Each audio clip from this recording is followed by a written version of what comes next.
Einen wunderschönen guten Tag, meine Lieben.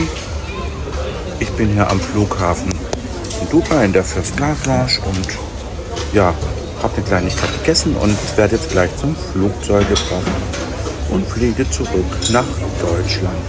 Ich hatte eine sehr schöne Zeit, es war alles großartig, wunderbar. Well, all the hard work at the gym has definitely paid off for Clint's new girlfriend. Welcome back, beautiful and amazing human beings. My name's Luke Radowski here of the best politicalshow.com, and we got a lot of absolutely wild and crazy news to get into today, as it looks like there is a lot more tumultuous news coming out of the Middle East, especially with what looks like an attack against Iran that's promising retaliation.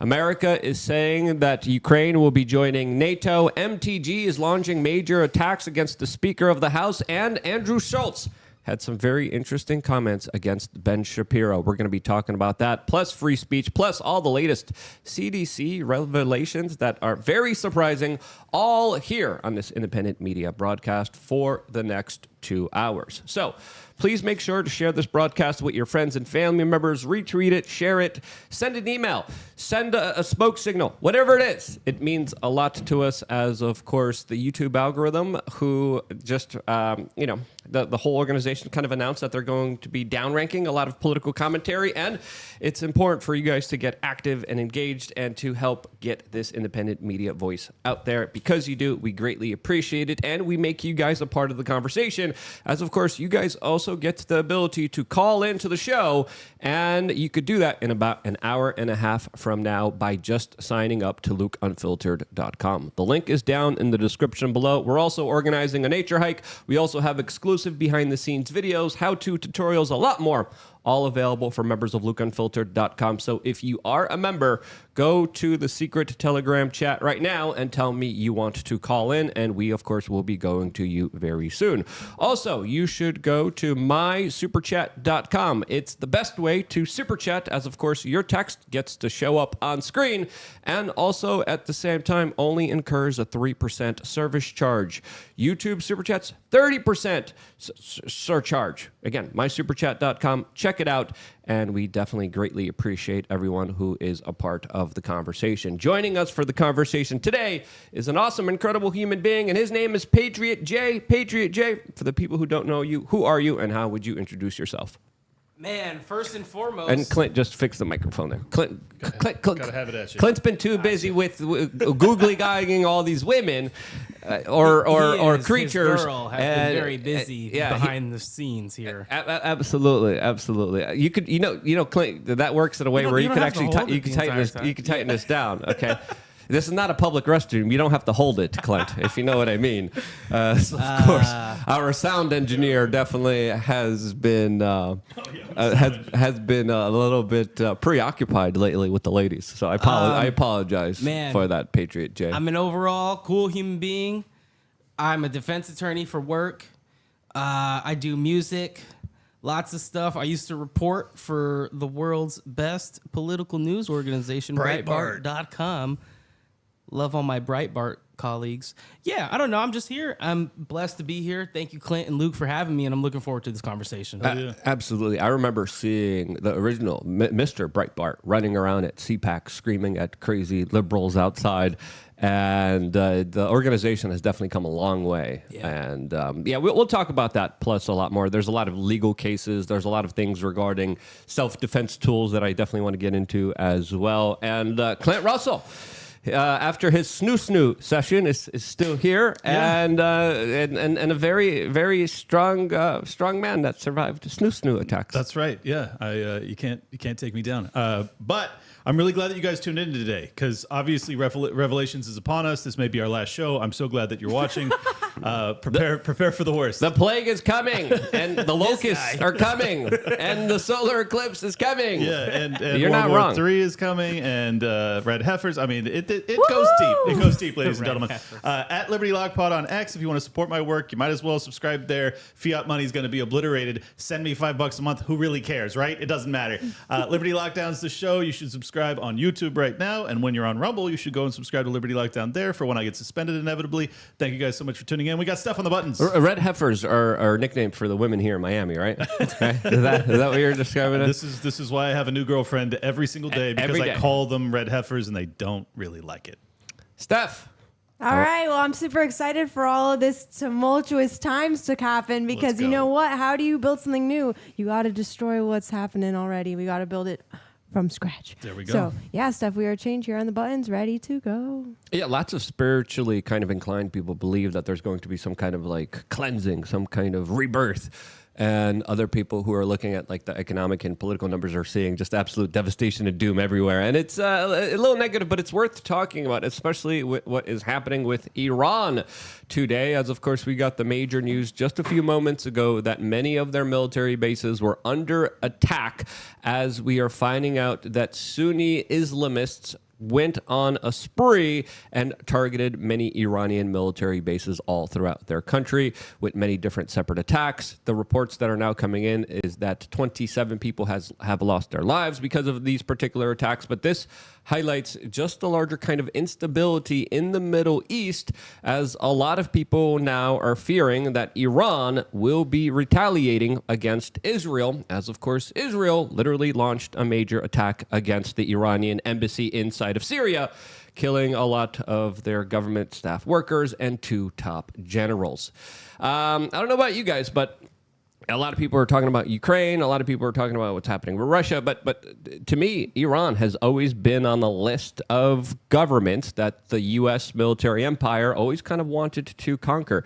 If you look at U.S. General Wesley Clark, an individual that I confronted, by the way, I talked to, when he was talking to Amy Goodman many years ago, he specifically detailed a plan of the U.S. intelligentsia here inside the Pentagon that were planning on launching many different foreign wars and conflicts. No matter what the justification was, they had their targets and they were going to be getting those targets no matter what. Iran has been on the top list of those targets for a very long time.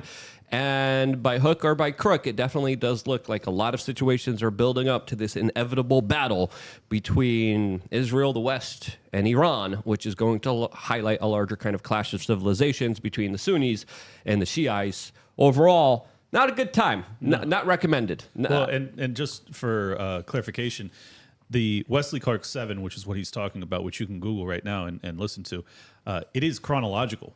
So when he goes Syria, Lebanon, Iraq, Libya, Yemen, and then he says, and finishing off with Iran. It was clear that their plan all the way back in September of 2001 was that Iran would be the final of the 7 nations that they would attempt to topple or conquer.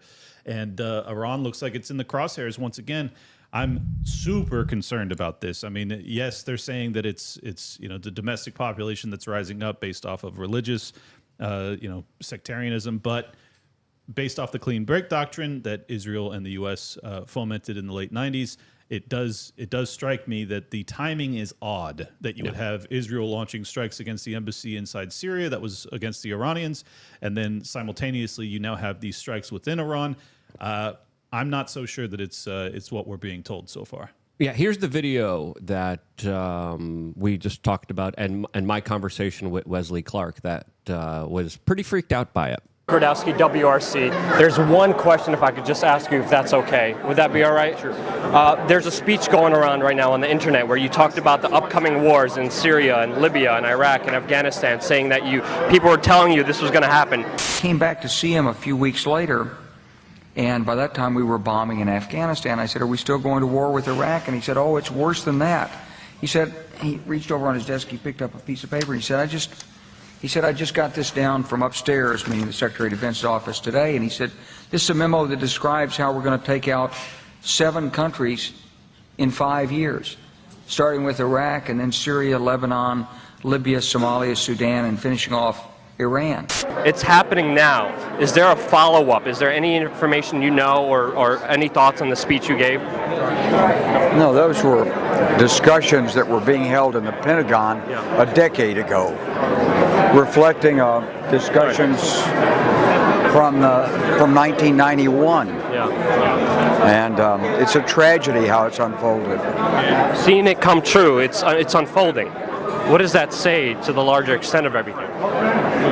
It says that the United States needs to be a strong force for peace and justice, global cooperation in the world. Do you have anything else you want to say about that talk or any information you came across? And how do you feel Obama's handling Syria right now? He definitely wasn't comfortable. He literally walked away from my interview, just kind of like shaking his head, like, "You dumbass! You trying to get me killed?" Yeah, I hate when they feed us this feel-good nonsense. Well, United States needs to come in and be the liberators for peace and justice. What does that mean? That's like empty woke SJW frickin' talking points that they keep reusing. But in reality, what does it equate?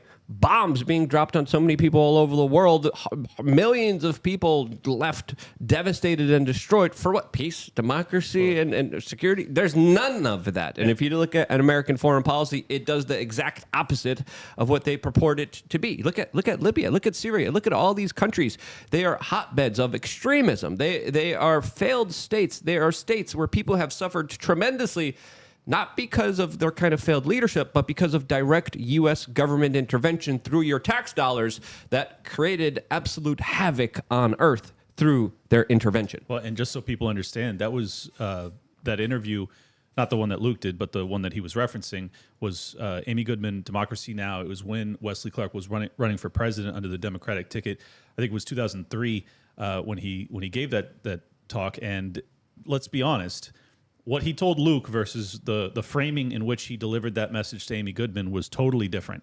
He was saying it's worse than that. That was not a connotation of like, oh, we're going to go and we have to be a strong force for good all over the world.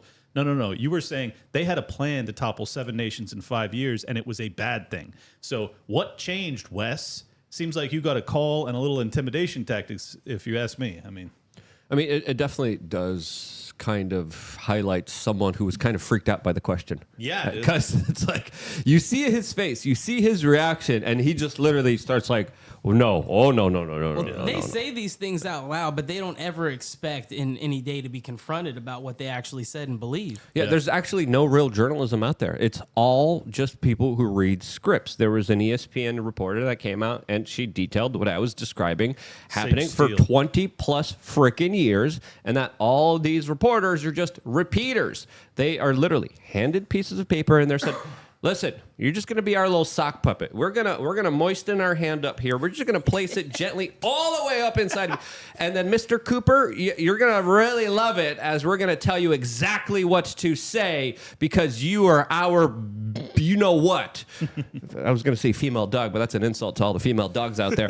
Seriously, these people don't know how to kind of connect the dots. Don't know how to just even have any form of legitimacy within themselves. And these are the authoritative sources, the sources that literally get scripts, read them out loud, that YouTube is promoting. Yeah. Independent media that goes out there, asks the hard questions, sees things on the ground, reports to people directly, one-on-one, with no conflict of interest, with no strings attached. We're the ones that need to be stopped. We're the ones that are allegedly spreading misinformation. You got to be freaking kidding me. It's absolutely crazy to see such an Orwellian 1984 situation roll out. I mean, Patriot J, you're on social media all the time. You see it. It comes to the point where it's so incredulous. It's so in your face. There's no denying it. It's a fake news empire that is there, that it's not even news, it's just PR for the people who pay them the most. Right, yeah, not only being just on social media for a while, but also working in journalism. The mainstream media, inside there are no reports. There's just narratives that they have been delivered, and they just go full force and promote those narratives, regardless of if they make sense, regardless of if they're true or not, regardless of even the journalistic integrity. Because I know some of these people on the inside, they actually go in, they want to make a difference, but then at the end of the day, they get stuck in the system, the machine. They're like, oh man, my livelihood's on the line. Even if I don't believe this, I'm just going to promote it. Yep. And it's just really sad to see, because I worked for Breitbart because I felt like they were one of the few publications out there that actually cared about the truth. And people, when I told them like, oh, I'm working for Breitbart now right out of school, they were like, whoa, they're extremists. And I'm like, well, have you actually read an article? Have you gone through the website? The reports are accurate and they're factual, unlike the mainstream media. Right. Yeah. I mean, it's anybody that even tries to tell the truth will immediately be labeled as, a hate group or a hate an hate enemy speech of the propaganda. state. Yeah, and in some ways it's true, because the state is so duplicitous that a real journalist has to basically put their life on the line to tell the truth. And you've even seen it with Glenn Greenwald. He had his own company, The Intercept, that he was essentially ousted from because he was reporting on things that they didn't want to report on. And I think that the truth is that the future is independent media, and that's all there is to it. You cannot expect to get the truth from any corporate outlets, and I think that's, in some ways, it's healthy, but it just requires the general public to recognize that fact and only seek out this information from independent sources. They are terrified of people being able to speak to each other. They're terrified of people finding out about what's really happening right now. And they're pulling out all the stops. They're doing it, especially now during this election year, which is, I was going to say, tumultuous. That's one way to describe it. Yeah, it's a little contentious. It's a little divisive there. But these people clearly have a daddy. They clearly have a master. They clearly have to serve that master, or else they are, maybe going to be punished. I don't know. The relationship between them, for me, it's so just aggravating. It's like a bird just regurgitating food into a baby bird. That's the kind of relationship that I see between the government and the corporate media that, of course, does their bidding. And they lied to us throughout so many instances, throughout so many different things and events, whether it was WMDs, banker bailouts, telling everyone the air's safe to breathe, telling everyone you got to mask up, then telling them not to mask up, then telling them to mask up again. There's so many things that they were absolutely wrong about that I think we're reaching a point where they totally are losing any form of legitimacy. They still have it within the older groups who, of course, don't go on social media. But the war now, it's a larger information war. It is being fought on social media. And I think what's happening right now is they're looking for their kind of Gulf of Tonkin incident to justify a larger conflict with Iran. But if they can't get that, I think what they're trying to do is poke and prod in order to provoke them to act. And when they do, we, of course, won't be hearing about everything that led up to this event. We're going to be hearing, oh, these Iranians are just crazy. They just want to attack us. They hate us for our freedoms. They hate us because we're different. They'll describe it as unprovoked, just like they did with Russia and Ukraine. I mean, all of the history that led up, the entire 10 years of, I'll say chicanery because I can't say the other word I want to use. It's just consider for a second. They said that Russia blew up its own pipeline. I mean, these people are so shameless. They don't have any attachment to the truth or reality whatsoever. It is pure narrative. It is pure war propaganda. And what's amazing is that there's still, at least half of Americans that are like, well, they're trying to get it right. It's like, no, they're not. They can get away with it, though, because people still, at the end of the day, believe it, right. Which is kind of sad. But, I mean, it takes conversations like these, talking to your neighbors, friends, and family, just to kind of open up their eyes. Like, I'll echo what you said about independent media being, like, the future and the truth, because it's true. You can't accept everything that's in mainstream media, and I learned that from an early age, and it was largely in part to like Luke's videos. Dude, this guy's been on the internet since I was like 12 years old, and this was back when YouTube was like actually a little bit bastion of freedom, where you could kind of watch things and not be influenced by the search results or the algorithm. Yeah, you used to be able to subscribe to a channel and actually see the channel. Right. What a crazy idea. Those insane people that allow people to see what they want to see. Got to stop that. Yeah, that's it, and it's only going to get worse, especially during times of war, times of conflict, and times election of emergencies. Years.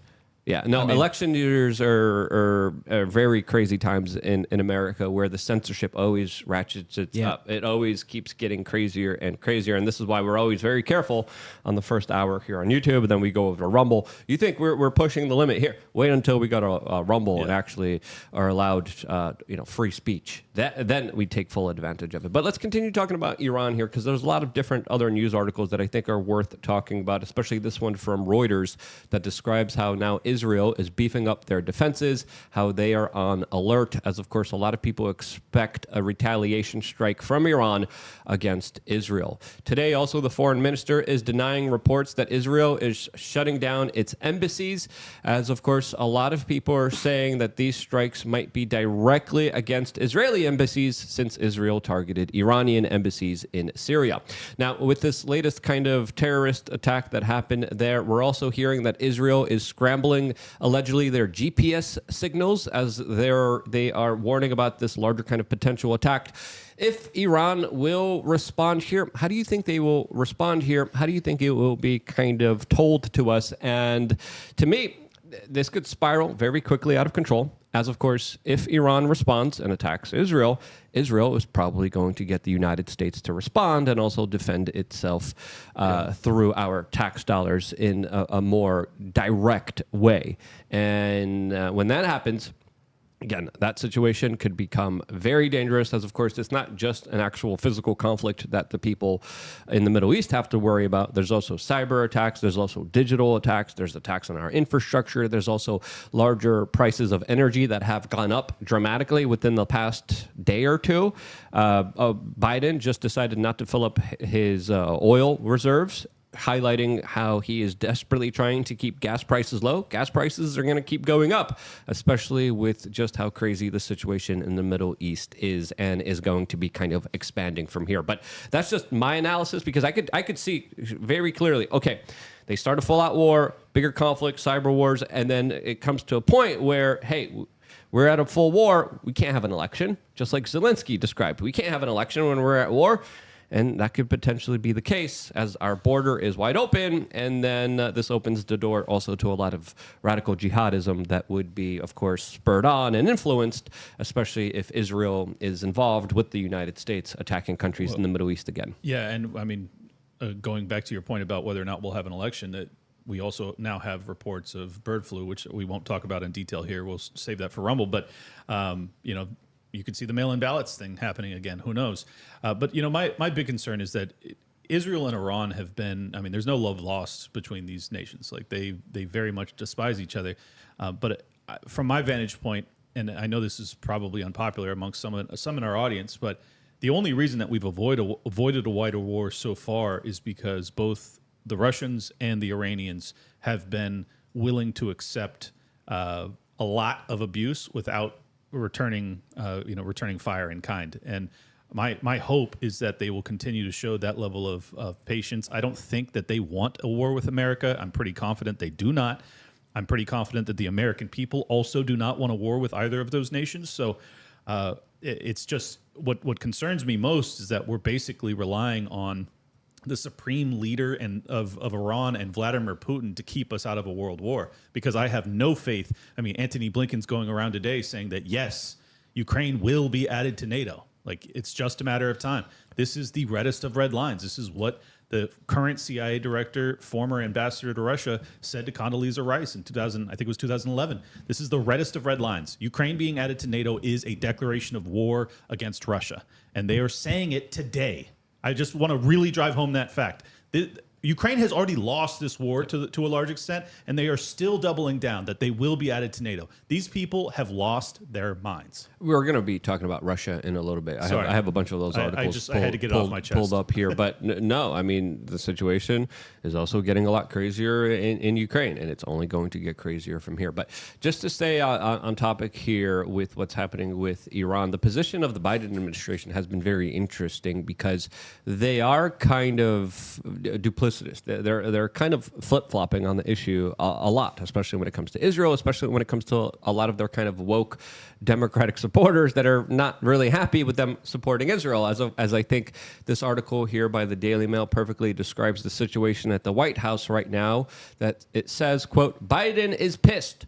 Furious Joe, 81 years of age, prepares for high-stakes first phone call with Netanyahu after strike killed 7 aid workers, with critics slamming president for being angry in private while sending bombs to Israel. Yes, he's not only sending bombs, he's also sending F-15s at a good discount to the Israelis that your tax dollars are going to be paying for, as the United States is in a very weird position right now.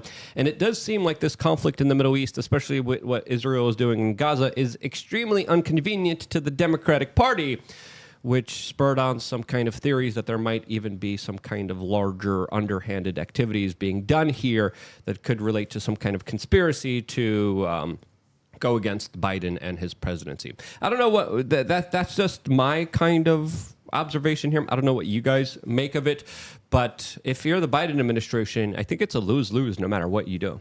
I really do think the Israeli conflict puts the Biden administration kind of at a weird point, because just for like people my age and younger, generally they tend to vote for Biden, but on social media, in particular TikTok, a lot of the young people are speaking out against Israel. So, I mean, they kind of depend on the young voting bloc. So it puts them at a weird point. Do they want to alienate young people? How can they get them on their side? But really, I don't think I'm seeing a lot of young people who are pro-Israel.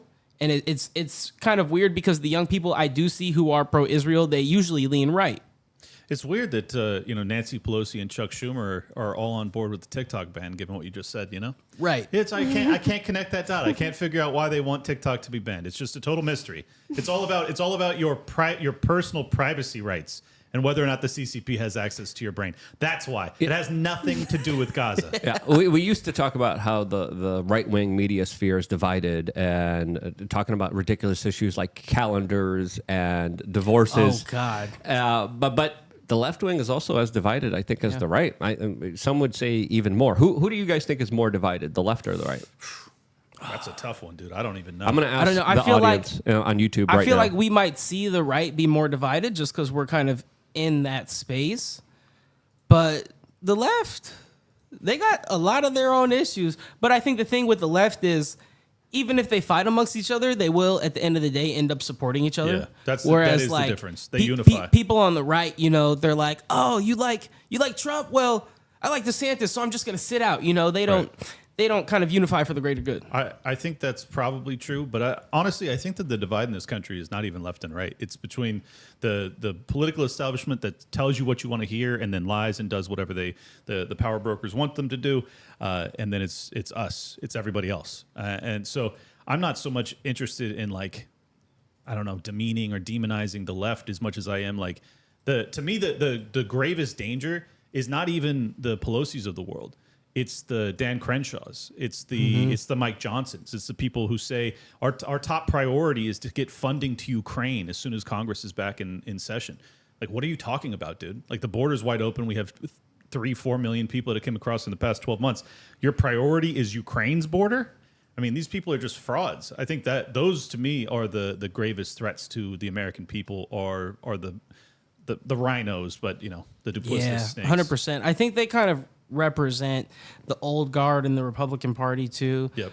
Something I always talk about, I feel like I watched the party switch in real time, because when I was a kid, the Democrats, anti-war, I hate Bush, let's get out of Iraq. So pro-free speech, exactly. pro-civil liberties, anti-spying, anti-government surveillance, press rights. anti-torture, pro-human rights. For me, I was like, okay, I lean left. But I was always on the, let's question authority. And then somehow, around the time when Trump came around, I started to see a lot of conservatives and right-leaning people speak out, against the establishment, against the wars, pro-free speech. And I don't know what caused the switch, but there was definitely a sway, because the Republican Party of today is not the Republican Party of 15 years ago. I've made this point many times. The Tea Party movement, I think, was really the precursor when the GOP started to become more liberty-oriented. But then certainly, the Ron Paul campaigns and then Donald Trump's presidency, that really entrenched, or, I don't know, reawoken at least the non-interventionist wing of the conservatives. And I'm very grateful for it. I mean, this is why even though I'm not a Republican, I certainly find myself more in alignment with their rhetoric recently than 20 years ago. Because 20 years ago, I couldn't find almost anything to agree with them on. And now, like, most of what they say I like. No, I would say the Republicans were far more awful than the Democrats. If you look at the larger damage that the Bush administration has done to this country, to the Bill of Rights, to its Constitution, to its debt, to its foreign policy, to how the world saw us, the Bush administration, a lot of people don't kind of remember this. A lot of people easily forget.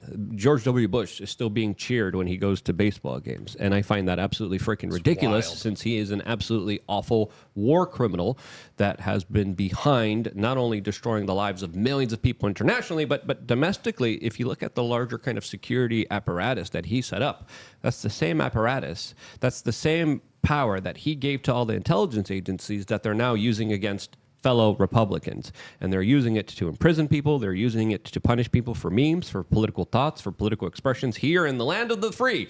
As, of course, we need to eviscerate your constitutional rights for your security. And when the Bush administration did that, I think they were far more awful. Obama, awful. Wasn't that good either. Trump, mixed record. A lot of people love him. A lot of people have some critical things to say about him, but he wasn't as bad as Bush. And I would absolutely argue that I think one of the worst presidencies in our kind of modern day history absolutely has been the Bush administration when it comes to their overall long-term damage to our freedoms, to our security, and to our economy. I actually totally agree, but I would just add that most of what was bad in the Obama administration was kind of it wasn't as obvious. Like obviously the Patriot Act, the war on terror, like you can name a bunch of things that happened to the Bush administration that are like very, very obvious. I think people are only catching on to what those DEI mandates did from the Obama administration. Like that absolutely divided this country based off of race. It made us, very antagonistic towards one another. It basically brought us back many decades in terms of, not just civil rights, but race relations more broadly in this country. So as bad as Bush was, I think like the long term. If you have to pick one, who's worse, Bush or Obama? Really quick. Yeah, no, I would say Bush, but it's like I say Bush. Absolutely, I'm voting Bush too. I'd say long term though. I think that Obama, unless we reverse course and stop with this DEI ESG crap, like that can really take us into a dark place domestically. Yeah, well, Bush like did just really policy. quick, we got a super chat from the X-Cracker saying, please talk about Blinken's speech at Brussels earlier today. I just brought it up. Said Ukraine is, what is it? something NATO probably. I can't. Said is 100% joining NATO. Yeah, but let's get into this topic because we still have so many different news articles to talk about in relation to the right wing kind of fighting each other. We have the latest developments specifically surrounding Mike Johnson that MSNBC is declaring is, quote, edging closer to doing the right thing on Ukraine. Now, what is the right thing according to MSNBC to do in Ukraine? Well, it's to finance the further life loss of all the innocent people there by prolonging this war and financing this larger proxy conflict that the United States doesn't want to do itself, but it's sending poor Ukrainians to do it for them. And this is something that we talked about last week, specifically with Mike Johnson's kind of U-turn here, specifically saying, hey, we probably will be giving Ukraine a whole bunch of money to continue to fight this war, to continue to fight this conflict, as MTG Congresswoman Major Taylor Greene came out and said that he probably is being blackmailed in order to, quote, push the deep state agenda. She recently was on the Tucker Carlson show talking about this very exact situation, as she is one of the Congress members that, of course, is speaking out strongly against supporting this foreign proxy conflict even further from here. She did a great job too. She was on Tucker Carlson yesterday, and she goes on this crazy rant at the end, and she says, everybody in power should be thrown out. And she was talking about herself too. She's like, we have completely failed the American people. Everybody should be thrown out. I was like, preach, absolutely preach. We'll play a little clip over here. His character in a matter of about 5 months after he has become Speaker of the House. Mike Johnson is a Christian. He called himself a conservative, always has been. He's a Republican member, but yet here we are after the minibus was passed just almost 2 weeks ago in Washington. And now with the $60 billion going to a war in Ukraine that 70% of Americans do not support it. That's the most recent polling. 70% of Americans and the majority of Republicans do not support funding Ukraine. People want to see a peace deal in Ukraine, not murdering more Ukrainians and more Russians. This needs to end. But no, Mike Johnson has made a complete departure of who he is and what he stands for. And to the point where people are literally asking, is he blackmailed? What is wrong with him? Because he's completely disconnected with what we want. Do you think he is? Absolutely. Very good points made by MTG. I should reach out to her. She should be on the show as well. So we're gonna be trying to do that right after this one. But the points that she brings up leaves two questions. Will the Speaker of the House pass more money for Ukraine? And if he does, should he be ousted for doing so? What do you guys think? I think the entire Johnson fiasco just represents something that I've noticed over the past almost 10 years or so. Right-leaning politics.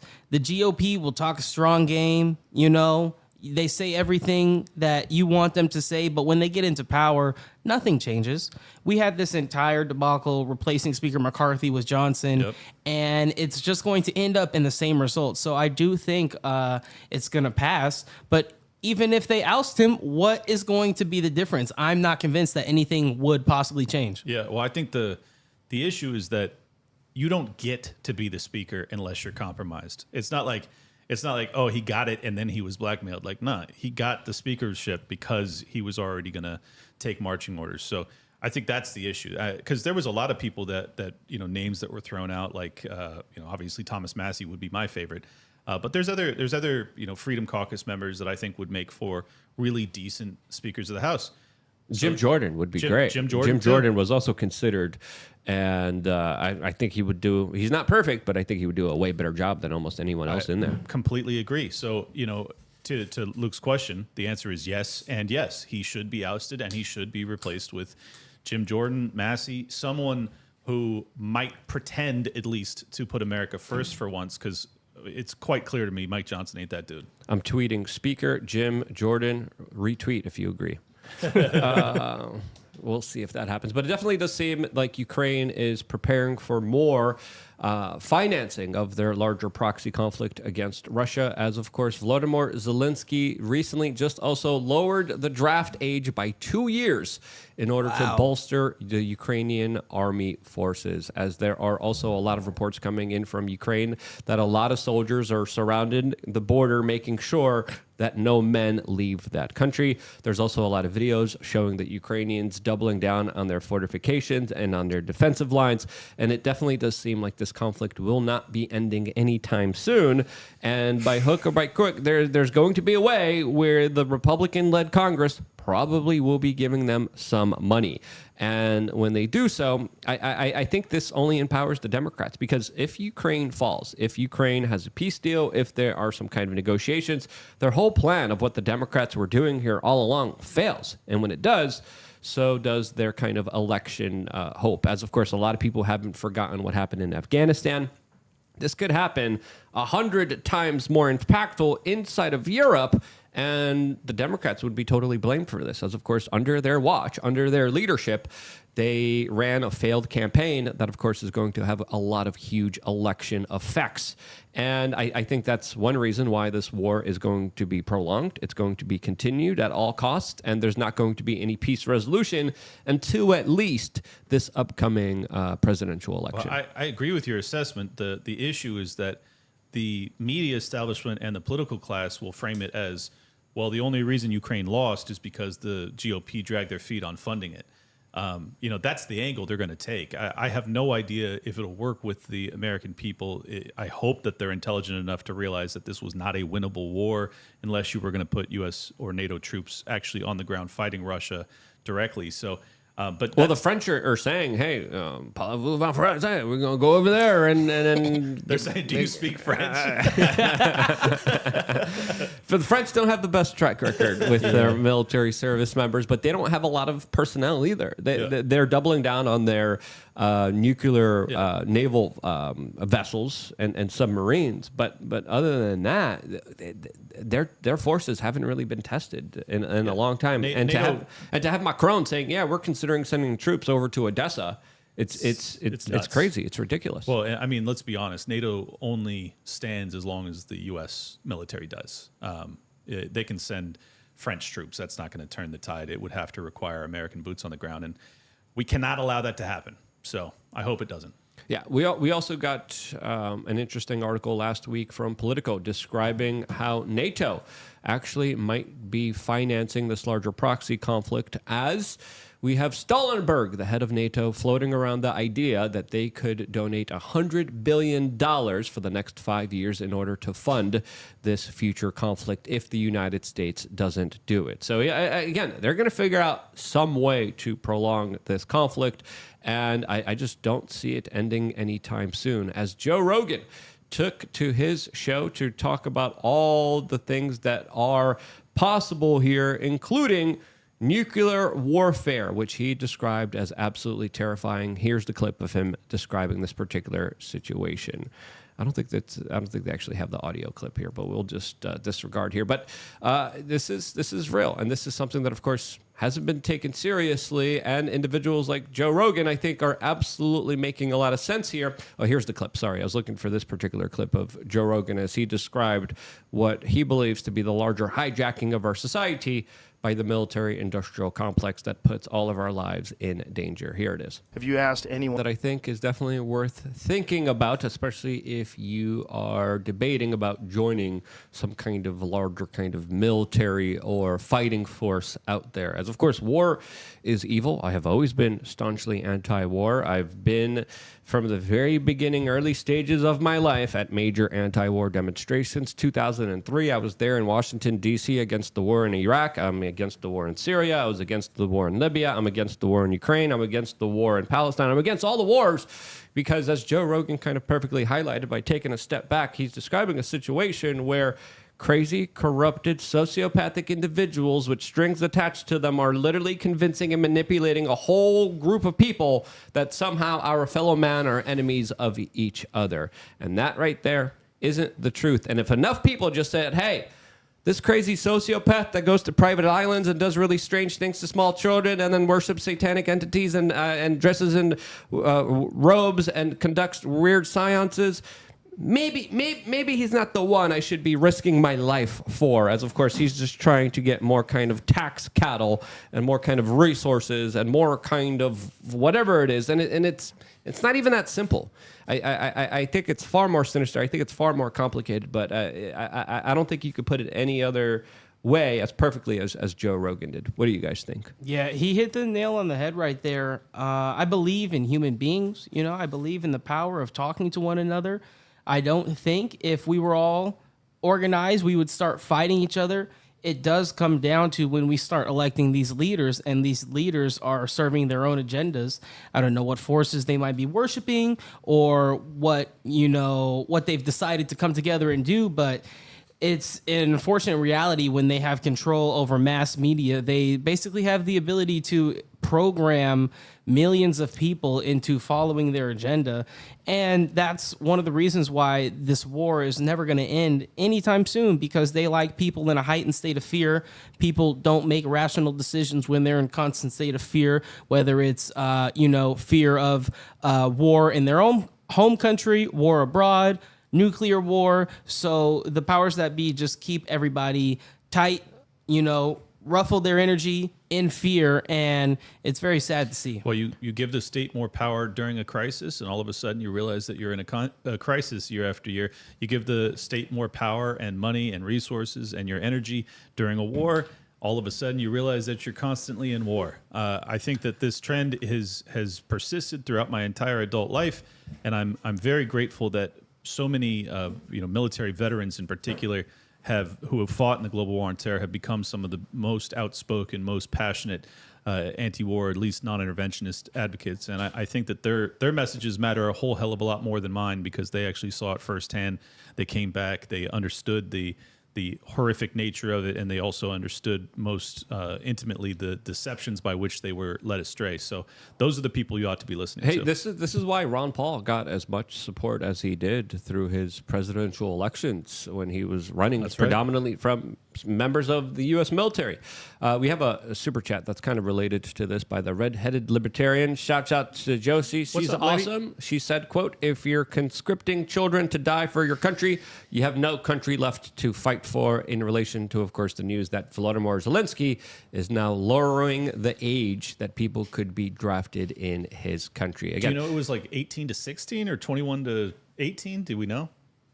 I'm going to read the article as you go off and you talk about other stuff specifically. Yeah, I mean, she's right, though. Like, once you're drafting children to go fight your wars, it's clearly lost. Like, the answer which has been the answer since before this war even started, is that you need to declare we will not be part of NATO, and that we will have fair and free elections, and we will basically be a buffer zone between Russia and the NATO alliance.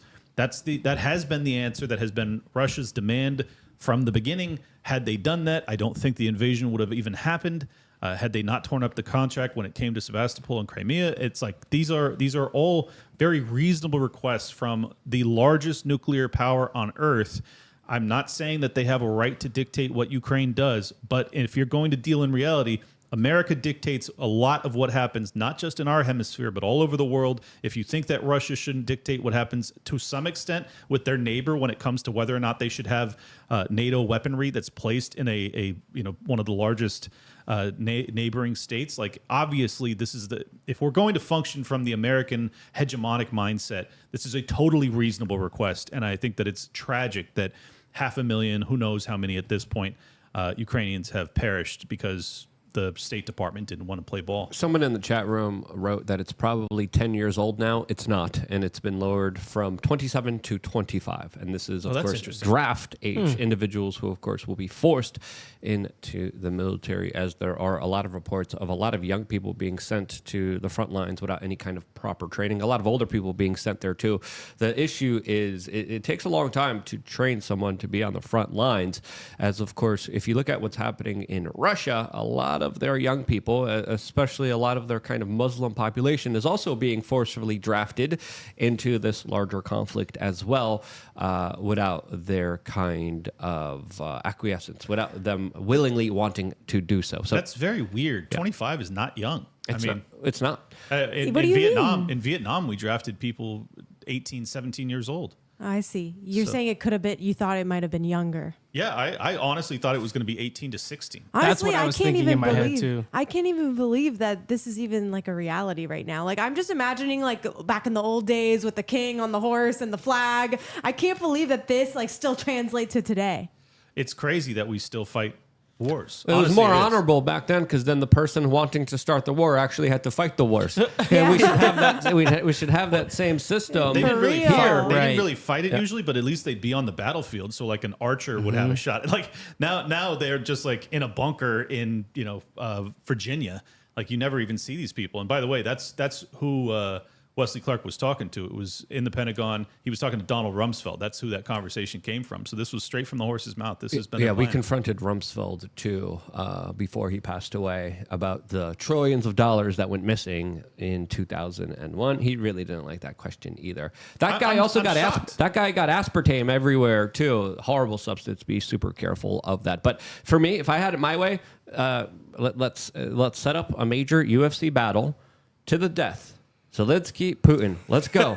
Right. Figure out your differences. Let's just go at it. Who do you think wins? Oh, it's hard. Putin has I'm a lot not taking the dancer actor guy. Well, he is a lot younger than Putin. Younger, Putin's up there in age, and when you're that old, even you might know judo or sambo, whatever he does know. That age difference does make a significant freaking difference. I hate to break it to you, but I think Zelensky has about as good a shot as Ukraine does. Period. like Putin was, I think he was FSB. He was like a special forces type of dude. He also is a black belt in sambo, as Luke said. I don't care how old he is, and he also probably is taller, weighs a lot more. This is kind of weird to even be talking about. I'm gonna ask the chat room who will win in a fight. I think you're being tricked by the fatigues that Zelensky walks around in 24/7. Yeah, you know how he's constantly wearing that like green military shirt. Right. Hey, at least he's moving around. All right. All right. At least he's keeping active. At least he's walking. It's like the new cardio. Definitely can't recommend walking enough to all the people out there to take their health seriously. But Putin, again, he's isolated. He's hiding away from a lot of people. Yeah. He's an extreme germaphobe. But Zelensky's walking around to donation drives from BlackRock and State Street and stuff. He's staying busy. I mean, he's svelte because of all the cocaine, in my opinion. But he's like zooming in the Congress sometimes. Yeah. No, he didn't. He was in our House of Representatives holding up a Ukraine flag with Nancy Pelosi applauding behind him. One of the craziest moments I've ever experienced as an American. I was like, really?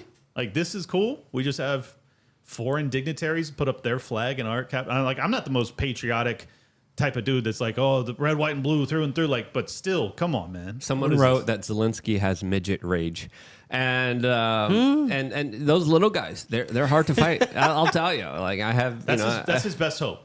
For sure. Those little guys, they're they know what they're doing sometimes, and they can take you down pretty easily. I mean, Putin plays ice hockey too, and he's sambo. Yeah, plays ice hockey. He scares all of his opponents to death. As of course he scores 25 goals against his opposition. I'm just saying he's moving, Luke. Everyone's afraid to even get near him. But this was years before the sickness. Putin wrestles bears, Luke. No, he doesn't. Yes, he does. Those are photoshopped images. Putin rides bears, Luke. Fake news and disinformation based off Photoshop images that a lot of people are sharing. He rides bears while shirtless. He is undefeated in all ice hockey matches as well as sambo matches. This man, Zelensky, doesn't stand a chance. Let's just be honest. I disagree.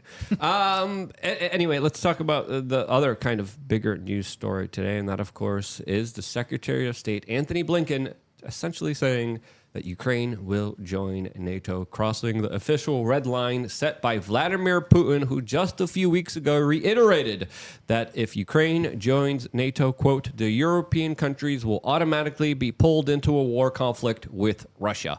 Here's Anthony Blinken announcing this today. The determination of every country represented here at NATO remains rock solid. We will do everything that we can. Allies will do everything that they can to ensure that Ukraine has what it needs to continue to deal with Russia's ongoing aggression against Ukraine, an aggression that gets worse with every passing day.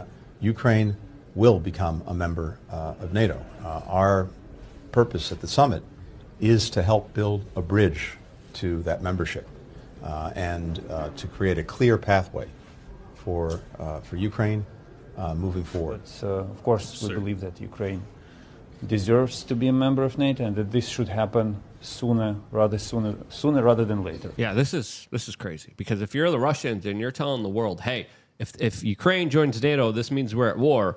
And the United States saying, hey, they're going to join NATO. What's Russia going to do? They're going to prepare for war, and that's exactly what they're doing. And it's an extremely dangerous, stupid move to make here, as, of course, there's not really a lot to win here. I mean, there's not a lot that we're fighting for. There's no American interest here. What are we doing this for? Why are we spending so much of our money when we should be pushing for détente, for negotiations, for peace deals, for an end to this larger conflict that serves, in my opinion, no larger geopolitical purpose for the United States at all?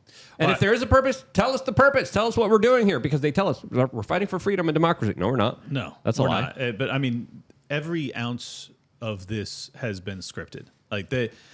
If you notice, even when Blinken was talking about it just then, he says unprovoked. He says aggression. Have you ever heard? This is a serious question. Have you guys ever heard any American politician? Because this is libertarian terminology, which is why I catch on to it right away. We talk about the non-aggression principle. These people don't talk about aggression when it comes to war. They say he's the bad guy, he did this, he did that, whatever.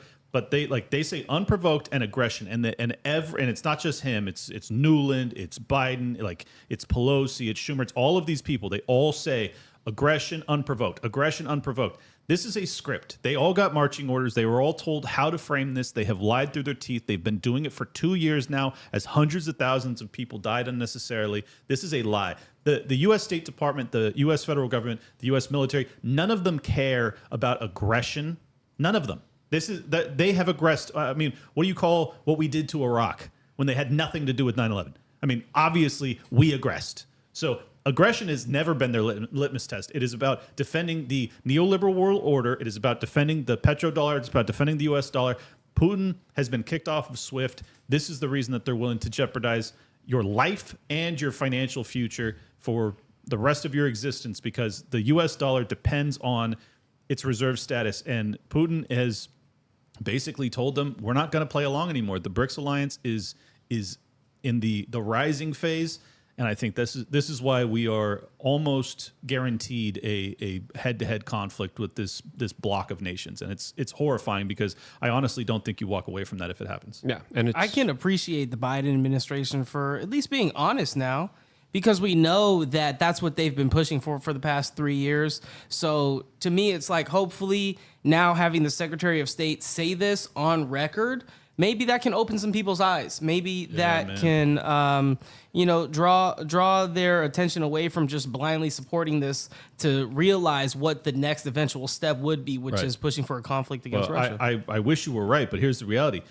2 months before Russia invaded, Kamala Harris was at the security conference. I think it was in Munich, and she said the exact same thing. She said that the door remains open for Ukraine to be added to NATO. Now he's just making it more explicit. He's saying, yes, they're eventually. You know what? Another quick note that I caught on to. He said they deserve to be in NATO. What does that imply to you? It implies that Ukraine has done their bidding. That Zelensky and the Ukrainian government has done the bidding of NATO. They owe it to them because they have weakened Russia. Like, that's the only read I can get from that, to say that they deserve it. Because otherwise, how do they deserve it? They're one of the most corrupt governments in all of Europe.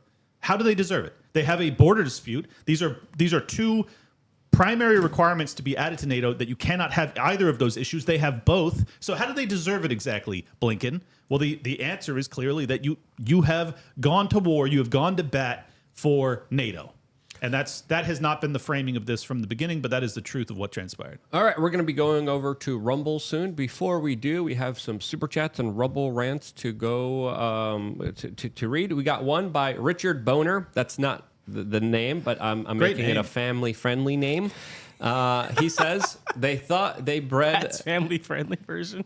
Yes, he has a not family friendly version that he again, he gets wild on Rumble, but he says, quote, they thought they bred a red heifer a few decades ago, but turned out that Joy had some grays, so they sent her out to pasture on the View. Thank you, Richard Boner, for that. Diz Wiz, we're going to be talking about red heifers in a little bit on Rumble, and we're going to be talking about the solar eclipse and a lot of other kind of weird, crazy stuff in just a little bit. Diz Wiz says, enough talk, tase Clint. Yes, we will. We will be tasing Clint for 7 hours when we have 100,000 Rumble subscribers. We're almost there. We're very close. And then for 7+ hours, Clint just gets it. Dude, I gotta say, I got a quick tangent. There was a Twitch streamer or some YouTuber or whatever who put on the the paddles, that defibrillators. Yep. And it looks like he perished. Like, it does not look like he exists anymore. He was just clickbaiting. Dude, it looks pretty real. He just goes, and like that. I am so afraid that that's what's going to happen. Killing myself on camera for likes. Yeah, it'll be okay. Because look, like we taser you, and you have some issues. We'll taser you again, and then we'll make you better. Off, on. Yes. Olivia also super chatted saying I'm a Patriot J stan. Are there Patriot J stans out there? Beautiful. I never knew about that. I'm an Olivia stan. She's great. I'm nice. I think this is controlled commentary. She's fond of him. This is not fair. Racist Ronnie says rumors of bird flu in multiple states on poll. Yeah, we're going to be talking about that. The redheaded libertarian says we must defend the money laundering and biolabs. There's a lot of that too. And I think people are just trying to get me to say something. Luke, what are your thoughts on the bird flu? We're going to be talking about. I can say or what? We're going to be. They want me to say the N word, I think, and that is 5 minutes from now. And that is ninja. We'll get into that. Bird flu, solar eclipse, a lot more, all on rumble.com, rumble.com/we are change, as we are highlighted on the front page. So there we go. Just go to rumble.com Nice. and you could see us right here if you just scroll down a little bit, and we are in the picks category. Check us out as, of course, the conversation continues in a live, unfiltered way all on rumble.com/wearechange. We're going to be taking callers in about 30 minutes. So if you are a member of lukeunfiltered.com, go into that Telegram chat room that's available to all members. Let me know that you want to call in. We're going to be going to you in about 30 minutes. Patriot Jay and all of your stands, where can they congregate to support you? Ah, man, see, this is tough. I'm trying to live my life off the internet, yet here I am. So you can follow me on Twitter at PatriotJ. I brought that handle from an Indonesian man for like $250, so I'm sure he's balling right now. Twitter is my most active platform at PatriotJ. The letter J. Yeah. At Liberty Lock Pod on X, if you want to support my work, libertylockdown.locals.com, or you can subscribe on X.